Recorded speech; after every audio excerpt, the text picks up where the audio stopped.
जिस शहर को कभी भारत का गार्डन सिटी कहा जाता था, वहां अब पानी के लिए झगड़े हो रहे हैं। हजारों लोगों ने बीते 24 घंटे में बेंगलोर छोड़ दिया। जो रह गए हैं वो पानी के लिए एक दूसरे की बाल्टी से पानी चुराने पर मजबूर हो गए हैं। ये स्थिति मजाक नहीं है, ये आज की सच्चाई है। एक ऐसा डरावना भविष्य जो अब वर्तमान बन चुका है। और ये सिर्फ बेंगलोर की कहानी नहीं है, ये हर उस शहर की कहानी बनने वाली है जहां विकास के नाम पर प्रकृति की हत्या की जा रही है। 1968 में बेंगलोर के 68% हिस्से में हरियाली थी। जगह जगह झीलें थीं, पेड़ थे और जमीन पानी को अपने भीतर समेट कर रखती थी। लेकिन जैसे जैसे टेक्नोलॉजी आई, शहर स्मार्ट बना, इनोवेशन बढ़ा, हमने प्रकृति को पीछे छोड़ दिया। 2017 तक आते आते बेंगलोर की ग्रीनरी घटकर मात्र 14% रह गई और 2025 तक ये और नीचे गिर गई है। आज हालत ये है कि शहर की ज्यादातर झीलें या तो सूख चुकी हैं या सीमेंट के जंगलों के नीचे दफन हो चुकी हैं। और इसी के कारण आज बेंगलोर पानी की भयानक किल्लत से जूझ रहा है। लोग सुबह उठते ही सबसे पहले पानी के लिए कतार में लगते हैं। टैंकर माफिया ने रेट्स आसमान पर पहुंचा दिए हैं। एक पानी का टैंकर जो पहले 800 से 1000 में आता था,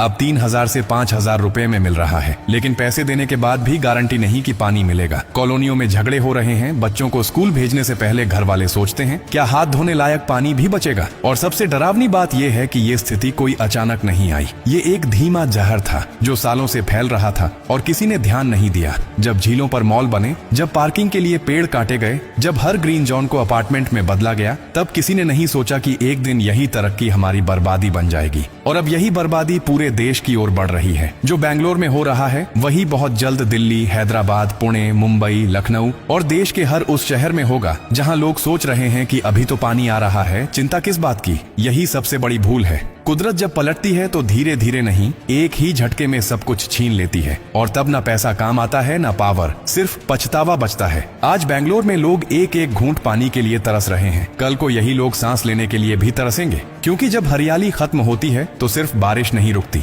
हवा झर बनती है, जमीन बंजर हो जाती है और इंसान की रगों में बहता खून भी धीमा पड़ने लगता है। अस्पतालों में लोग kidney failure, skin problems, breathing disorder और डिहाइड्रेशन से मर रहे हैं। और इसका कारण कोई महामारी नहीं, कोई वायरस नहीं, बल्कि हमारी ही बनाई हुई विकास की मानसिकता है जिसने हमें विनाश की ओर धकेल दिया। अब भी समय है, लेकिन बहुत कम। हमें अपने शहरों को बचाने के लिए युद्ध स्तर पर काम करना होगा। हर खाली जमीन पर पेड़ लगाना होगा। बारिश के पानी को जमीन में जाने देना होगा, न कि सीमेंट से ढक देना होगा। हमें green zone, natural lakes, water harvesting और क्लाइमेट सेंसिटिव कंस्ट्रक्शन को प्राथमिकता देनी होगी। अगर हमने आज भी सिर्फ सोशल मीडिया पर पोस्ट डालकर समझ लिया कि हमने पर्यावरण बचा लिया, तो फिर कल जब टॉयलेट में पानी नहीं होगा, पीने के लिए बूंद बूंद तरसेंगे, तो वही सोशल मीडिया हमें बचाने नहीं आएगा। और हाँ, ये सोचकर मत बैठ जाना कि हम तो एक छोटा सा हिस्सा हैं, हमारी वजह से क्या फर्क पड़ेगा। फर्क पड़ता है। आज बेंगलोर का हर व्यक्ति यही सोच रहा था और आज वो घर छोड़कर पानी की तलाश में भटक रहा है। अगर अपने बच्चों को वो भविष्य नहीं देना चाहते तो अभी से बदलाव लाना होगा, वरना एक दिन तुम अपने बच्चों से नजरें नहीं मिला पाओगे जब वो पूछेंगे,